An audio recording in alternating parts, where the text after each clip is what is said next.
Gold trusted gold buyers తాకట్టులో ఉన్న బంగారాన్ని విడిపించి ఈ రోజు ఉన్న మార్కెట్ ధరకే కొనబడును.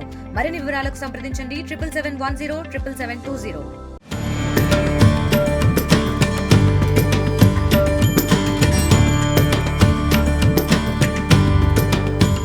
కలియుగ వైకుంఠ దైవం వెంకటేశ్వర స్వామి బ్రహ్మోత్సవాలు అంగరంగ వైభవంగా సిద్ధమవుతున్నాయి. ఈ నేపథ్యంలోనే టీటీడీ అన్ని ఏర్పాట్లు చేస్తుంది. ఎటువంటి ఏర్పాట్లు చేస్తున్నారో ప్రస్తుతం మనతో మాట్లాడడానికి టీటీడీ ఈఓ అనిల్ కుమార్ సింఘాల్ గారు ఉన్నారు. సార్, మీరు గతంలో కూడా అనేక బ్రహ్మోత్సవాలు కూడా నిర్వహించారు. మళ్ళా స్వామివారికి సేవ చేసేటువంటి మళ్ళీ మీరు విధులు నిర్వహించేటువంటి పరిస్థితి కూడా ఉంది. ఏ రకమైనటువంటి ఏర్పాట్లు చేస్తున్నారు, ఎలా ఉంది సార్? ఓం నమో వెంకటేశాయ. స్వామివారి సాలగట్ల బ్రహ్మోత్సవాలు 24 నుంచి 2వ తేదీ వరకు నిర్వహించడానికి ఏర్పాట్లన్నీ పూర్తి చేసుకుందాం. గౌరవనీయులు ముఖ్యమంత్రి వర్యులు సామాన్య భక్తులకి ఎక్కడ కూడా ఇబ్బంది లేకుండా తిరుమల పవిత్రతని కాపాడుకుంటూ శ్రీవారి బ్రహ్మోత్సవాలు బ్రహ్మాండంగా నిర్వహించాలనేది ఏ దిశానిర్దేశం చేశారో దానికి అనుగుణంగానే టీటీడీ బోర్డు నిర్ణయాలు తీసుకుంటున్నారు. పకడ్బందీ బందోబస్తుతో ముందుకి వెళ్ళాలనేది ఒక ముఖ్యమైనటువంటి అంశం దీంట్లో. అయితే ఈ ఏర్పాట్లన్నీ కూడా దాదాపు 3 నెలల క్రితమే ప్రారంభించుకున్నాం. దానికి కావాల్సినటువంటి ఇంజనీరింగ్ వర్క్స్ 9.5 కోట్ల రూపాయలతో సివిల్ సైడు, 5.5 కోట్ల రూపాయలతో ఎలక్ట్రిఫికేషన్ సైడు ఇవన్నీ కూడా శాంక్షన్ చేసాం. అవన్నీ పూర్తి అయినాయి. ఈ 9 రోజుల పాటు దాదాపు 60 మెట్రిక్ టన్నులు పుష్పాలు అంటే పుష్పాలంకరణల కోసం దేవాలయంలో ఉపయోగించాల్సిన అవసరం ఉంది. ఆ 3.5 కోట్ల రూపాయలతో దాతల సహకారంతో అవి కూడా చేసుకుంటూ ఉన్నాం.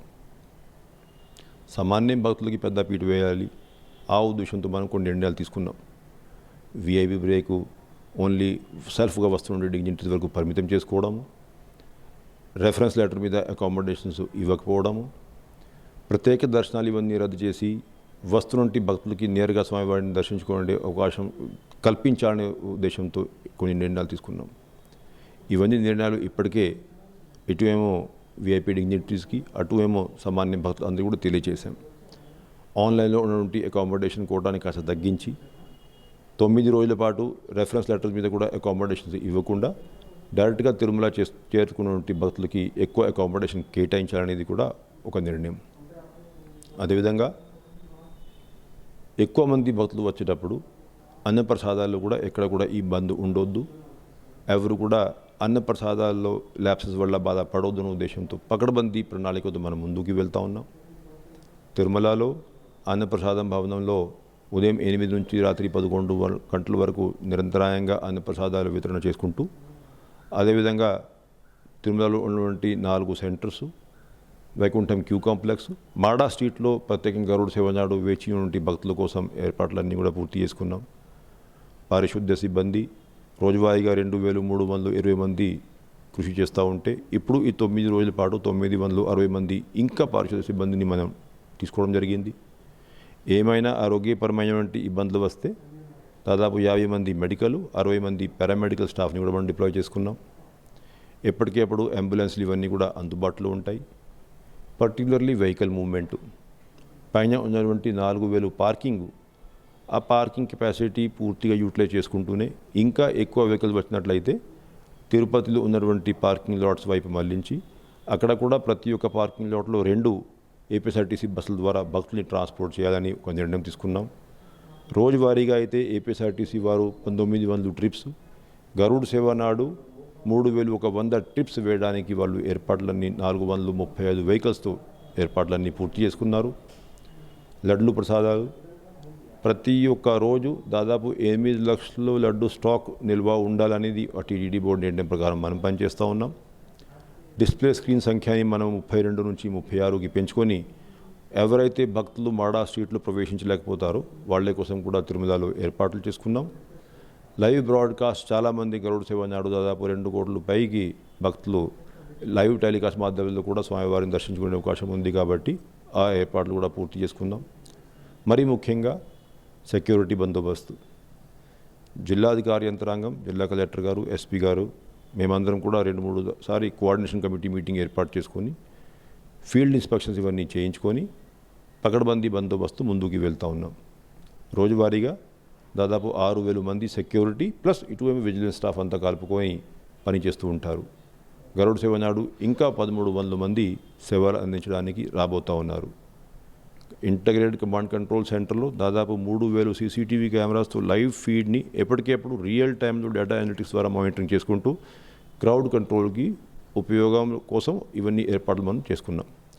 అదేవిధంగా నంబర్ ప్లేట్ రికగ్నిషన్ సిస్టమ్స్ ద్వారా వెహికల్ మూవ్మెంటు అలిపిరి నుంచి up and down vehicle movement monitoring చేసుకుంటూ exact number of vehicles Tirumala hill మీద ఎన్ని ఉన్నాయి అవి అంతా కూడా మానిటరింగ్ చేసుకుంటూ 4000 పార్కింగ్ లాట్స్ కెపాసిటీ పూర్తిగా యూటిలైజ్ చేసే విధంగా ప్లానింగ్ చేసుకుంటున్నాం. అయితే ఎక్కడికి ఎక్కడ భక్తులకి అకామిడేషన్, స్వామివారి మూలవార్ల దర్శనం, వాహన సేవను తిలకించే అవకాశము, అన్నప్రసాదాల వితరణ, సెక్యూరిటీ బందోబస్తు ఇవన్నీ కూడా డీటెయిల్ ప్లానింగ్తో ముందుకు వెళ్తున్నాం. కాబట్టి ఎవరికి ఎక్కడ కూడా ఇబ్బంది లేకుండా స్వామివారి మూలవారిలో దర్శనం చేసే అవకాశం, అదేవిధంగా స్వామివారి వాహన సేవ తిలకించే అవకాశం కల్పించగలం నమ్మకంతో ముందుకు వెళ్తున్నాం. అయితే గతంలో కంటే కూడా నేడు అత్యాధునికమైనటువంటి టెక్నాలజీ ఉంది. అయితే పైన రద్దీని కావచ్చు, లేకపోతే ఆ యొక్క కొత్త టెక్నాలజీని గుర్తించేలాగానో భక్తులకు ఇబ్బంది లేకుండాను ఆ క్రౌడ్ కావచ్చు మిస్ అయినటువంటి గతంలో కూడా మన గరుడ సేవ ఇలాంటి సందర్భంలో చిన్నపిల్లలు మిస్ అవ్వడం ఇలాంటివి కూడా ఉంటాయి. అయితే అత్యాధునిక టెక్నాలజీని ఏదైనా యూజ్ చేసే విధంగా ఏదైనా ప్రణాళికలు ఈ యొక్క ఏడాది ఏర్పాటు చేస్తారు? ఎల్ఎన్టీ వాళ్ళ సహకారంతో ఎక్కడెక్కడైతే మనకి అక్యురేట్ హెడ్ కౌంట్ అవసరం ఉందో ఆ హెడ్ కౌంట్ కోసం మనం ప్లానింగ్ చేయడం జరిగింది. ఆ హెడ్ కౌంట్ అంటే మనకి ఏదైతే మాడా స్ట్రీట్స్ బయట హోల్డింగ్ ఏరియా నుంచి మనం 4 మూలల్లో భక్తులను ప్రవేశిస్తామో ఆ హెడ్ కౌంట్ కోసం ఆ టెక్నాలజీ మనం వాడుకోబోతున్నాం. అదేవిధంగా number plate recognition system first time మనం పెట్టుకొని వెహికల్ సంఖ్య కోసం కూడా మనం ఉపయోగించబోతున్నాం. కమాండ్ కంట్రోల్ సెంటర్లో 3000 సీసీటీవీ కెమెరా నుంచి వచ్చే ఫీడ్ని లైవ్గా డేటా అనలిటిక్స్ ద్వారా మనం అనలిటిక్స్ కోసం ఉపయోగిస్తున్నాం. చిన్నపిల్లల కోసము మనం ఫేషియల్ రికగ్నిషన్ సిస్టమ్ కూడా ఈసారి ఇంట్రొడ్యూస్ చేసాం. సో అట్లాగా మనం చేసుకున్నట్లయితే ఎక్కడ కూడా లాస్ట్ అండ్ ఫౌండ్ కేసెస్ ఉండవు. అంటే లాస్ట్ ఇయర్ మనం జియో ట్యాగింగ్ చేసాము, ఈసారి geo tagging plus FRS system పెడుతున్నాం. సో ఎక్కడా కూడా భక్తులకి ఇబ్బంది ఉండదు. వీలైనంత వరకు టెక్నాలజీని ఉపయోగించుకొని మెరుగైన సేవలు అందించే దిశలో కృషి చేస్తున్నాం. ప్రధానంగా అంటే గత ఏడాదితో పోలిస్తే ఈ ఏడాది పేటాసి మాసం పెట్టింది. అదే రకంగా దసరా సెలవులు వచ్చాయి. అంటే గతంలో కంటే కూడా ఈసారి అధిక రద్దీ వచ్చేటువంటి పరిస్థితి ఉంది. ఆ మేరకు ఎంతవరకు భక్తులు వచ్చేటువంటి అవకాశం ఉంది? గరుడ సేవ రోజు కూడా ఈ భక్తుల రద్దీ అనేది రెండింతలు కూడా అయ్యేటువంటి పరిస్థితి ఉంటుంది. ఏ మేరకు మీరు అంచనా వేస్తున్నారు? ఇప్పుడు గత సంవత్సరం మేము చూసుకున్నట్లయితే దాదాపు 6,65,000 మంది స్వామివారిని మూలవార్ల దర్శనం చేసుకున్నారు. అయితే టెంపుల్ కెపాసిటీ అంతకంటే ఎక్కువ పెరగదు. అది వారంలో నుండి రోజుని బట్టి అంటే థర్స్డే ఫ్రైడే అయితే కొంచెం తక్కువ మంది, శనివారం ఆదివారం అయితే ఎక్కువ మంది స్వామివారిని దర్శించుకునే అవకాశం ఉంది. ఆ కెపాసిటీని రిలీజియస్ ఏదైతే కార్యక్రమాలు ఉంటాయో ఆ కార్యక్రమాల దృష్ట్యా ఏదైతే మిగిలిన సమయం ఉందో అవంతా కూడా సామాన్య భక్తులకి ఉపయోగించేటువంటి పరిస్థితి. అది కాకుండా మాడా స్ట్రీట్స్లో చాలా ఎక్కువ మంది వచ్చే ఉంటే అవకాశం ఉంది. ఇప్పుడు గరుడ సేవ నాడు ఉదాహరణగా 2 లక్షల మంది మాడా స్ట్రీట్స్లో వేచి ఉన్నట్లయితే ఆ 2 లక్షల మంది అందరూ కూడా స్వామివారి మూలవార్ల దర్శనం చేయకపోవచ్చు. బట్ ఆ రోజు ఆ వాహన సేవ తిలకించే అవకాశం మరీ ముఖ్యం. కాబట్టి ఆ మాడా స్ట్రీట్ కెపాసిటీని పూర్తిగా యూటిలైజ్ చేసే విధంగా మనం కృషి చేస్తున్నాం. అయితే దీంట్లో ఏంటంటే ఎవరైతే భక్తులు ఆన్లైన్లో టోకన్ తీసుకున్నారు లేకపోతే కింద ఎస్ఎస్సి టోకన్ తీసుకున్నారు వాళ్ళందరూ కూడా వారికి కేటాయించే సమయం ప్రకారం రాగలిగితే అటు వారికి ఇబ్బంది, దర్శనం కోసం వెయిటింగు లేకపోతే అకామిడేషన్ కోసం ఇబ్బంది పడకుండా వారు స్వామివారిని దర్శించుకునే అవకాశం లభిస్తుంది. అదేవిధంగా మిగతా భక్తులు ఎవరైతే నేరుగా తిరుమల పైకి వచ్చేసారో వాళ్ళకి కూడా ఇబ్బంది లేకుండా దర్శనం అదేవిధంగా అకామిడేషన్ అవకాశం లభిస్తుంది. కాబట్టి టీటీడీ ఎప్పటికెప్పుడు ఇచ్చేటువంటి సలహాలు సూచనలు వాళ్ళు పాటించి స్వామివారి దర్శనం చేసుకోవాల్సిందిగా విజ్ఞప్తి చేస్తున్నా. అయితే భక్తులకి అన్నపానీయాలు ఏ రకం ఇప్పుడు నడక మార్గంలో వచ్చేటువంటి వారు కావచ్చు, ఆ గ్యాలరీలో ఉండే వాళ్ళు కాకుండా బయట ఉన్నటువంటి వారు కావచ్చు, వాళ్ళకు తినబడి అంటే ఆ ఆహారం ఏ రకంగా అందించబోతుంది, ఏం సిద్ధం చేశారు? వస్తున్నటువంటి ఫీడ్బ్యాక్ ఆధారంగా ప్రతి సంవత్సరం మనం ఇంకా కొన్ని మార్పులు చేస్తూ ఉంటాం. అయితే తిరుమలలో బయట ఉన్నటువంటి 4 సెంటర్స్లో కూడా సరైన సమయంలో అన్నప్రసాదాలు ఇవ్వడానికి అరేంజ్మెంట్స్ అన్నీ పూర్తి చేసుకున్నాం. గత సంవత్సరం కూడా కొన్ని కిచెన్ కౌంటర్స్ కూడా ఎక్కువ ప్రారంభించుకున్నాం. అంటే ఆ కిచెన్ కెపాసిటీ ఏదైతే ఉంది అది ప్రతి సంవత్సరం మనం పెంచుకోవాల్సిన అవసరం ఉంది.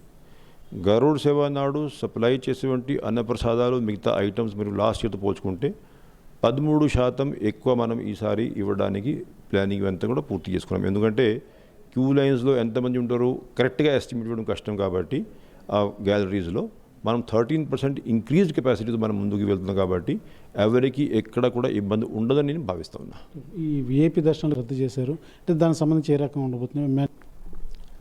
అంటే వీఐపీ అందరినీ విజ్ఞప్తి చేస్తున్నా, ఈ 9 రోజుల పాటు రెఫరెన్స్ లెటర్స్ ఇవ్వకుండా స్వయంగా వచ్చే వారికి ఎక్కడ కూడా ఇబ్బంది ఉండదు కాబట్టి, అటు ఏమో సామాన్య భక్తులకి ప్రాధాన్యత ఇవ్వాల్సిన అవసరం ఉంది కాబట్టి, అందరూ అన్నీ కూడా స్పెషల్ కేటగిరీస్ మనం రద్దు చేసాం కాబట్టి అందరినీ విజ్ఞప్తి చేస్తున్నా. అంటే ఆ స్పెషల్ కేటగిరీసు, ఆ వీఐపీ రెఫరెన్స్ ఇవన్నీ కూడా మనం ఆఫ్టర్ బ్రహ్మోత్సవం చూసుకుందాం. ఈ బ్రహ్మోత్సవం వరకు మనం డైరెక్ట్గా వస్తున్నటువంటి భక్తులకి మేలు చేయాలి, ఎక్కువ మందికి స్వామివారి దర్శనం భాగ్యం కల్పించడం ఉద్దేశంతో ఏదైతే నిర్ణయాలు తీసుకున్నాం ఆ నిర్ణయాలకి అందరూ కూడా కట్టుబడి ఉండాల్సిందిగా విజ్ఞప్తి చేస్తున్నా. చూస్తున్నాం అయితే స్వామివారి బ్రహ్మోత్సవాలకు అన్ని ఏర్పాట్లు కూడా పూర్తి చేస్తాము. ఖచ్చితంగా ఎటువంటి ఇబ్బంది లేకుండా సాధారణ భక్తులకి స్వామివారి దర్శనం కల్పించేలాగే ఈ యొక్క ప్రణాళిక అంతా కూడా సిద్ధం చేసినట్టుగా తెలుస్తుంది. అయితే వాళ్ళు నూతన టెక్నాలజీని కూడా అందిపుచ్చుకుంటూ ఇది ఎంత మేరకు వినియోగించుకోవాలో ఆ మేరకు కూడా ఖచ్చితంగా వినియోగించుకుంటూ ఎటువంటి ఇబ్బంది లేకుండా ఖచ్చితంగా సాధారణ భక్తులు స్వామివారిని చూసి తరించేలాగా ఈసారి మాత్రం టీటీడీ ప్రణాళిక సిద్ధం చేసుకున్నట్టుగా కూడా టీటీడీ ఈవో తెలియజేస్తున్నటువంటి పరిస్థితి. అదే ముఖ్యంగా వీవీఐపీలు ఎవరైతే ఉంటారో వారు కూడా తగిన ఇవి సామాన్య భక్తులకి పెద్దపీట వేసేలాగా యోచన చేయాలంటూ కూడా సలహా చేయనటువంటి పరిస్థితి. అయితే ఖచ్చితంగా సాధారణ భక్తులు స్వామిని దర్శించుకునేలాగా పూర్తి ఏర్పాట్లు అయితే టీటీడీ చేసినట్టుగా కూడా తెలుస్తుంది. కెమెరా పర్సన్ కోటితో సురేష్, RTV, తిరుపతి. ఇండియా పాకిస్తాన్ తాజా అప్డేట్స్ కోసం డౌన్లోడ్ చేసుకోండి RTV లైవ్ యాప్.